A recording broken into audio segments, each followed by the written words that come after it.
আচ্ছা, শেখ হাসিনা যার সাথে কথা বলছে এখন এবং তার সাথে যে ফোন আলাপ হচ্ছে এটা ফাঁস হয়ে যাচ্ছে। এটা কিভাবে হচ্ছে?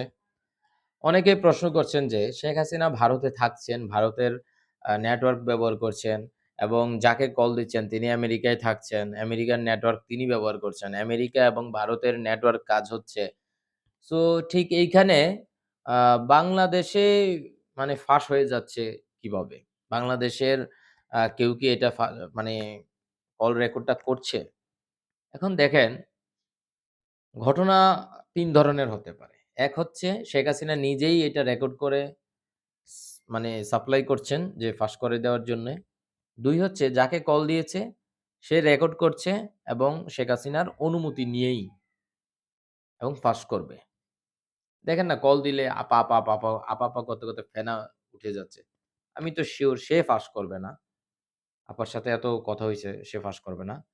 হয়তো আপা তাকে পারমিশন দিয়েছে, সেটা রেকর্ড করে সে সাপ্লাই দিয়েছে গণমাধ্যম থেকে শুরু করে সবাইকে। আরেকটা বিষয় হতে পারে থার্ড পার্টি, থার্ড পার্টি হচ্ছে তাদের এটা কনভারসেশন গুলো রেকর্ড করছে। এখন থার্ড পার্টি তারা তো চাচ্ছেই যে এই বিষয়গুলা যাতে সবাই জানুক পরিকল্পিতভাবে, তাই না? আমার কাছে এটাই মনে হয়েছে। কিন্তু থার্ড পার্টি আমার কাছে মনে হয় না। থার্ড পার্টি সে কি করবে? এটার ভিতরে কি কোনো ব্ল্যাকমেইল করার মতো কোনো কিছু আছে? যে শেখ হাসিনা এমন কিছু বলছে যেটা মানে গোপন থাকতে হবে? আমার তো ওর কোনো কথাই হচ্ছে এইগুলা গোপন রাখার জন্য বলে নাই। এগুলা ফাঁস করার জন্যই বলেছে। সো যেহেতু এসব কথাগুলা ফাঁস করার জন্য বলেছে, সো এখানে থার্ড পার্টি আসার কথা না।